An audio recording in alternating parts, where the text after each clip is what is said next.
రైతు డిస్కామ్ అనే పేరుతోని ఏదైతే విద్యుత్ సంస్కరణలు తీసుకురావాలని ప్రయత్నం చేస్తూ ఉందో, రైతు డిస్కామ్ పేరుతో ఒక కొత్త డిస్కామ్ ఏర్పాటు చేయాలని చెప్పి ప్రయత్నం చేస్తూ ఉందో, ఈ యొక్క ప్రయత్నాన్ని తెలంగాణ రక్షణ సేన నుంచి మేము సంపూర్ణంగా వ్యతిరేకిస్తూ ఉన్నాం. గత 6 నెలలుగా ప్రభుత్వము రైతు డిస్కామ్ పేరుతో ఒక కంపెనీ ఏర్పాటు చేయడము, దాని తర్వాత ఈఆర్సీకి మమ్మల్ని ఒక సపరేట్ డిస్కామ్ కింద గుర్తించండి అని అప్లికేషన్ పెట్టుకోవడము, ఇవన్నీ కూడా ఎవరికి చెప్పకుండా, ప్రజలకు చెప్పకుండా దొంగచాటుగా చేస్తూ వచ్చారు. ఇవాళ ఈఆర్సీ పబ్లిక్గా ఎప్పుడైతే పబ్లిక్ హియరింగ్ కోసం పిలుపునిచ్చిందో అప్పుడే ఇది ప్రజలందరి మధ్యలోకి వచ్చింది.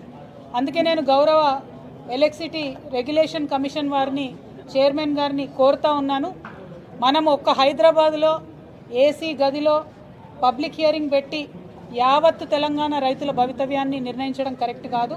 ఖచ్చితంగా ఈఆర్సీ తరఫున 33 జిల్లాల్లో కూడా రైతు డిస్కామ్ ఏర్పాటు పైన పబ్లిక్ హియరింగ్ జరపాలని చెప్పి నేను డిమాండ్ చేస్తూ ఉన్నాను.